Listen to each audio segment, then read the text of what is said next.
Nah, Assalamualaikum. Halo semuanya. Jumpa lagi bersama saya. Ya, tanggal 9 Mei kemarin hari Senin, eh, Filipina mengadakan pemilihan umum presiden, wakil presiden. Yang menang adalah Marcos Junior dan Duterte.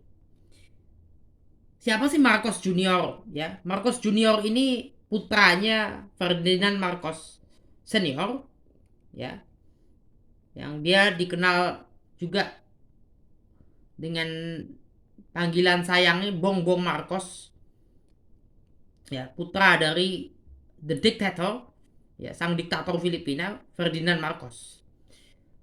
Sementara wakilnya adalah Sara Duterte, putrinya presiden petahana, yaitu Rodrigo.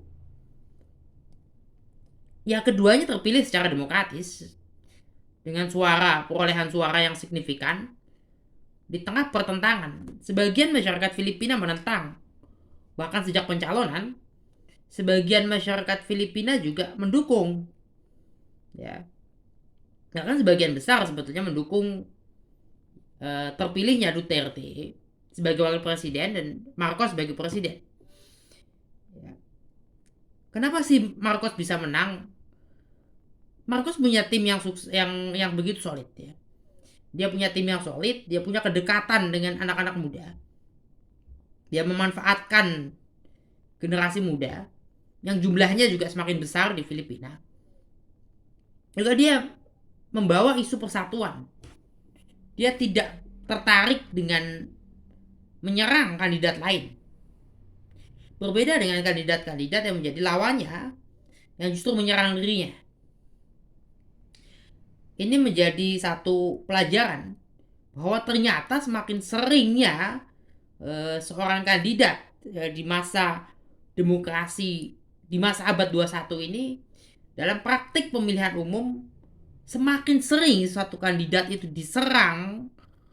Ya, kalau dia itu bisa tenang, bisa eh, menanggapinya secara dewasa, secara baik, ya, dengan komunikasi yang proaktif, tidak reaktif, maka kemungkinan kandidat ini menang. Ya, barangkali kita sulit untuk membuktikannya di Indonesia dalam pemilu 2014, 2019 yang lalu. Tapi kalau melihat beberapa kali pemilihan kepala daerah, itu bisa terbukti. Yang sering diserang itu menang.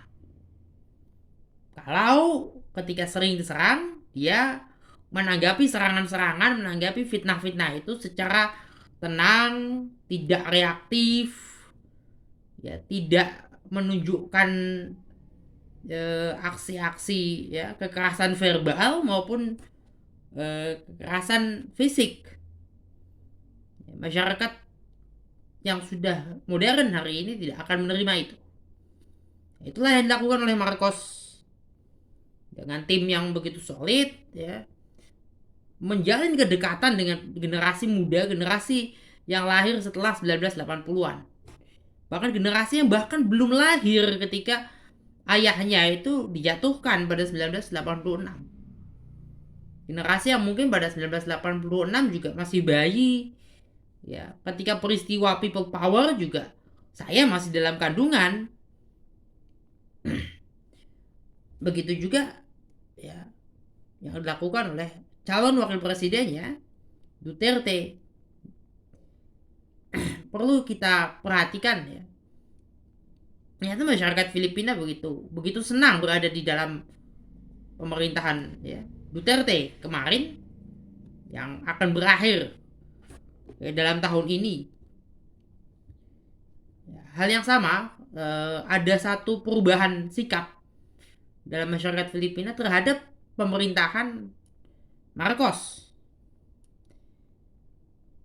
Ya, barangkali itu juga yang terjadi terhadap pemerintahan Bung Karno, terhadap pemerintahan Soeharto.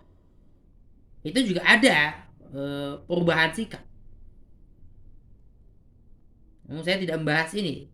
Kita bahas Marcos dan Duterte yang ternyata, ya, berhasil memanfaatkan popularitas orang tua mereka, berhasil memanfaatkan relasi dengan generasi muda, bahkan relasi dengan kelompok Muslim di Filipina. Muslimnya minoritas, tapi pendekatan Presiden Duterte dengan masyarakat Muslim Filipina itu benar-benar dimanfaatkan oleh putrinya yang hari ini terpilih sekarang ini terpilih wakil presiden.